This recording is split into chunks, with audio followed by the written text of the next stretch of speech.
We're here on the ground in Hyderabad as the last mile race for Battleground Telangana is underway. And we're joined here by K.T. Ramarao, in many ways the face of the BRS campaign, minister in the government, the working president of his party, the son of the chief minister, and possibly, and I don't know if he'll agree with me, someone who's fighting so far the toughest political battle of his life. Would you accept that categorization? Good to see you here in Hyderabad. Is this, of all the elections you've fought, been the toughest election you're fighting? Barkha, in fact, every election while you're in the midst of it is tough. Because in 2018, exactly 5 years ago when we were fighting a general election, even that seemed tougher because, back then we had Chandrababu Naidu and all the communists, everybody ganging up against us along with Congress.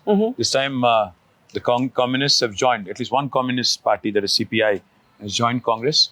But every election is tough. Anything different about this election? Look, it's 10 years, right? Yeah. After 10 years, even a marriage is difficult. You really want the voters to love you just the same? Well, I think you've seen in this country that people have, conferred, reposed faith in governments which have done well. You've seen it in the case of Jyoti Basuji, Navin Patnaik ji, even Gujarat for that matter. I think BJP has won 5 on the trot.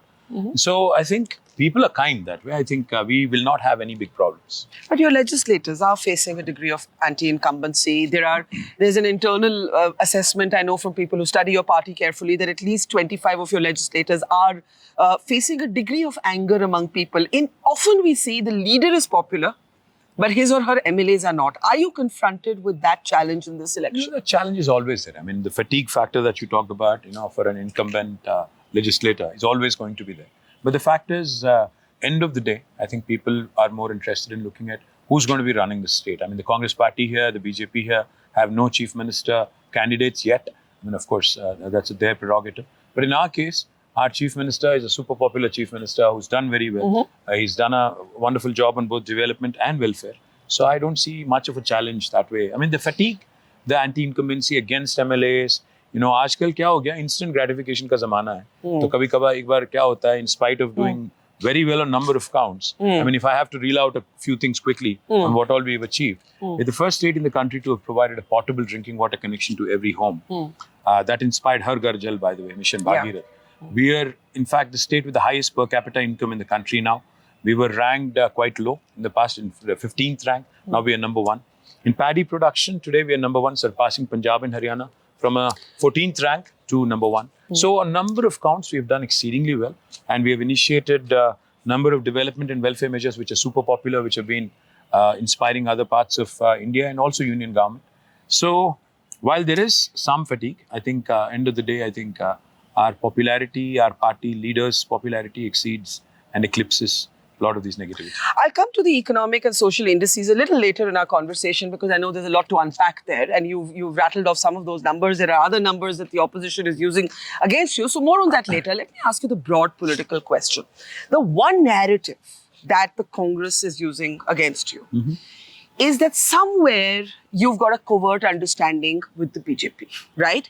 And the one example that they put out for this is that your sister Kavita, who is seen to be implicated in what's come to be known as the Delhi liquor scam, was not arrested. Whereas Manish Sisodia has now been in jail for months. You know the allegation. She's been accused of being part of a sort of South club. And that a friendly liquor policy was created in exchange for cash, which went into the Aam Aadmi Party coffers. The whisper is, A, that Kavita is not arrested. This shows that kuch to deal hai. B, that there was a meeting that took place. Prime Minister has said, KCR came to me and he wanted us all to come together. He wanted to join the NDA. I'll answer it in 2 parts. The first part is, if Kavita not being arrested is ground enough, is reason enough for somebody to believe that we are in collusion. Let me ask you, let me shoot back saying, if we were colluded, if we had colluded, why would there be a case in the first place? That's the first question I would ask. And the second part is... Well, politics is not static, right? So maybe you weren't on such good terms, but you're seeking to come on good terms again. We've been accused of disrespecting the Prime Minister when he visits town for the last 3 years. Yeah. Our leader has been accused of being disrespectful, of not receiving the Prime Minister, etc., etc. So where is the question of collusion there? And second part. If Let me also remind you that when you said Sisodia is arrested, Kavita is not. Kavita has actually gotten a stay from the Supreme Court. So let me remind your viewers and you as well that she is basically fighting a case in Supreme Court. And I think that's the reason why they have not arrested her. The third part to it. If somebody not getting arrested is ground enough to believe that they are colluded, that they've colluded, then Sonia Ji and Rahul also have not been arrested. They are facing an inquiry in National Herald. Are they also in collusion? Are they also hand in glove with BJP? And the last part, when you said Modi ने कहा कि हम NDA join होना चाह रहे थे, मैं ये बात पूछता हूँ बरका कि मोदी जी के वर्ड्स कब से सैक्रोसैंक्ट बन गए इस देश में? उन्होंने तो कहा था कि 2022 तक हर किसी के पास घर होगा, हर घर में नल होगा, बुलेट ट्रेन्स दौड़ेंगे, So what's the 5 trillion truth of that? Economy What's the होगा। truth of मैं आ that? रहा हूँ उसी बात What's पे। the truth of the conversation that जितना- took place between your father and the Prime Minister? जितना ट्रूथ बाकी चीजों में था जो मोदी ने कहा कि 15 लाख मिलेगा, 2 करोड़ युवाओं को बेरोजगार मिलेगा और 5 ट्रिलियन इकोनॉमी हो जाएगा, साथ ही साथ आमदनी डबल हो जाएगी किसानों की, उनमें जितना वास्तव है इसमें भी उतना ही वास्तव है। Are you accusing the Prime Minister of lying? Isn't he one? You tell me. You're the Absolutely. politician, I'm the Absolutely. journalist. Well, absolutely, because You're you know, calling the Prime Minister a liar. I'm calling him a great script writer. I think he should try his hand at winning an Academy Award, because you know Natu won the Oscar for best dance and best song.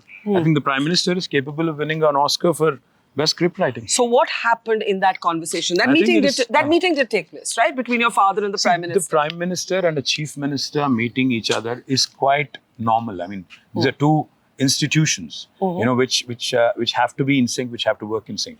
The Prime Minister meeting a Chief Minister is not a big news. So what happened in and that what conversation? transpires in a 45-minute to 1 hour meeting is something that you'll have to ask either of them. But I can tell you one thing, and our Chief Minister has already answered it in the recent India Today interview as well. He had categorically denied it, saying basically it's a figment of the Prime Minister's imagination. Not the meeting itself.